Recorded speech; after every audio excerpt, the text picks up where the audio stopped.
EU chiefs Ursula von der Leyen and Charles Michel suffered a brutal backlash after their decision to meet with Turkish President Tayyip Erdogan. The European Commission President and the leader of the European Council will be in Turkey for the last leg of Mr. Michel's trip around the EU and its neighboring states. The pair, however, has been criticized for the move after the Turkish president detained 10 retired admirals for signing a statement supporting an 85-year-old maritime accord. Wolfgang Muncher, director of Eurointelligence, said the visit does not come at a good time for the EU leaders. He tweeted, "Not sure this is a good time for a photo op visit to Turkey by von der Leyen and Michel, just after Erdogan arrested 10 retired admirals over a political declaration." Responding to his comments, many took to Twitter to lambaste the EU chiefs. One user said, "Maybe the EC should set up a strategic analysis agency, or any analysis, because it seems that it does not exist, because it is another unfortunate visit of them.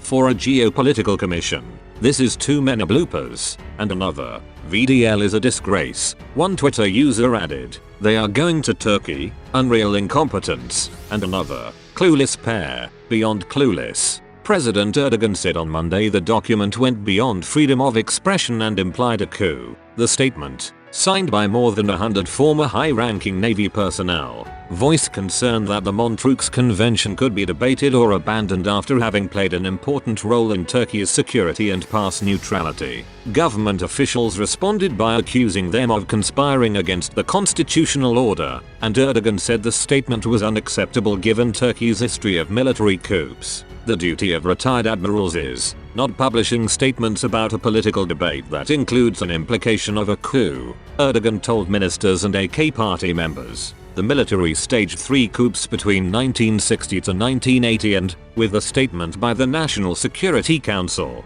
pressured the first Islamist-led government out of power in 1997. Another coup was attempted in 2016.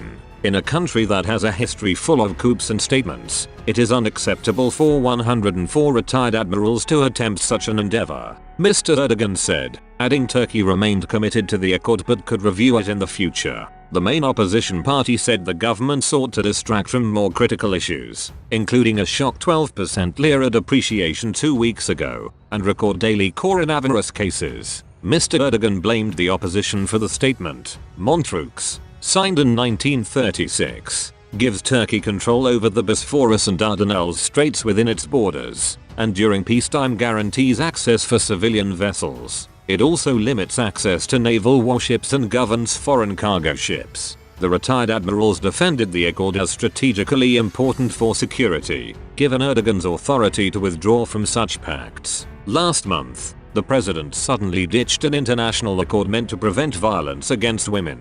Prosecutors accuse the admirals of conspiring against state security, news website Haberturk said. State news agency Anadolu said 4 other suspects were called to report to police within 3 days as part of the probe. The statement came as the government moves forward with plans to construct a massive canal connecting the Black Sea north of Istanbul to the Sea of Marmara to the south, parallel to the Bosphorus. A Turkish official has said Montreux would not cover the canal. The secularist armed forces were once the dominant force in Turkey, but Erdogan and his Islamist-rooted AK party have eroded their influence since coming to power in 2002. Watching Ms von der Leyen and Mr. Michel's visits closely will of course be officials in Greece and Cyprus. George Pagoulitas, head of the Hellenic Foundation for European and Foreign Policy think tank in Athens, told Politico, they must not lose credibility and they must not allow Erdogan to divide the EU. He added, the EU presidents should not make commitments that are not fully dependent on how the Erdogan government behaves.